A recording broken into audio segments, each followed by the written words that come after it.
A gender-critical chaplain has slammed the Archbishop of Canterbury, Justin Welby, over claims that he'd been blacklisted and barred from preaching after he raised questions about the teaching of LGBT relationships to kids in school. The Reverend Dr. Bernard Randall lost his job as the chaplain of Trent College in Nottingham, was reported to the terrorism watchdog Prevent, and ruled by the Church of England to be a risk to children, all because he gave a sermon telling children that they could question teaching on LGBT relationships. Now, despite being vindicated and cleared of any wrongdoing, Randall is still barred from preaching after he was refused a licence or permission to officiate without first going through a risk assessment. The Church of England safeguarding team concluded that he could pose a risk of harm to children. Well, I'm joined now by the Reverend Dr. Bernard Randall. Thank you very much. Great to have you on the show.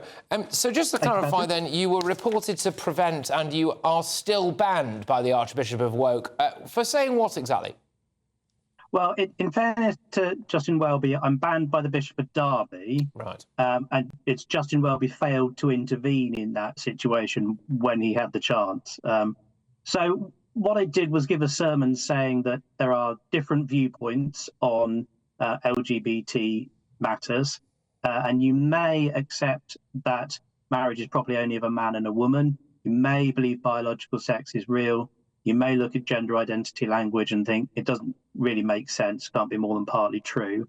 But I emphasised repeatedly the importance of respecting the people you disagree with. No one should be discriminated against, no excuse for personal attacks or abuse. But when it comes to these things, you make up your own mind, you respect the people you disagree with, love your neighbour. So what did the old terrorism lot say to you then at Prevent? Well, Prevent cleared it straight away. They said there was no indication of anything that leaned towards terrorism, which is hardly surprising given the really moderate way that I express myself. So their action immediately. OK, so Prevent said, actually, we're more focused on actual terrorism, which is, to be fair, a good thing. And so as it currently stands, you have, actually been officially cleared of any wrongdoing now from other quarters, have you? All the secular organisations, because the school where I gave the sermon, there was, I would say, a massive overreaction. They have reported me to all the different organisations and disclosure and barring service and so on. All of the secular organisations have cleared me. They've said there's no safeguarding problem. There's no issue here at all.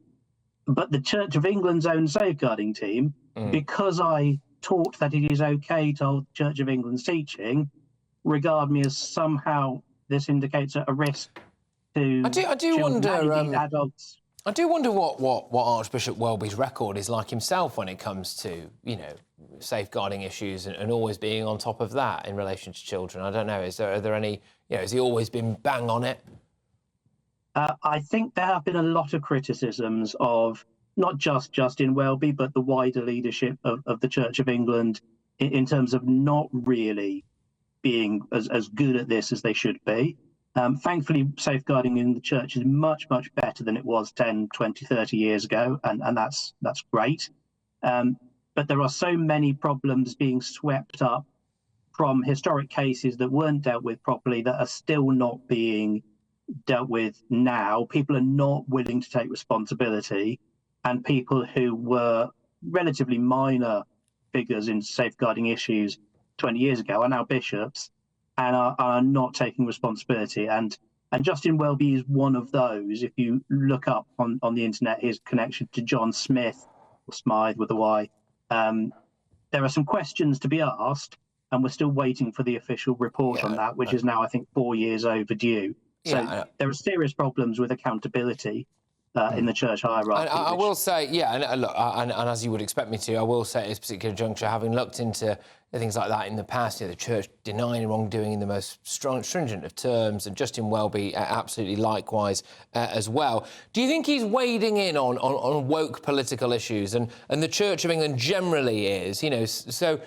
clamping down on you for saying something that you said there, which from what you said sounds quite mild, also being very pro-refugee, as it were, as well, coming out in really strong terms about people who were, quite angry about recent incidents, etc. Do you think the church is deviating from its true path, in your view? I think Justin Welby is doing a difficult job, and there are many things about it that I would do different if I were in that position. And actually, I'm quite glad I'm not in that position, because it is such a difficult job. Yes, my point of view is that the Church of England is not focused on the core purpose of the spiritual guidance, that preaching the gospel, converting people to the Christian faith, helping them to be good disciples of Jesus, all those spiritual things, and sometimes getting too caught up in the secular, the worldly, which, yeah, Christians can have viewpoints, that's fine, but I'm not sure that's what the church leadership ought to be focusing its time on. Okay. Well, can I just say a massive thank you, and hopefully, I mean, you can be reinstated and allowed to, you know, do your thing going forward as well. That would probably be quite nice. That's the Reverend Dr. Bernard Randall there. Thank you very much. We did contact the Church of England for a response on the allegations. They did not get back to us.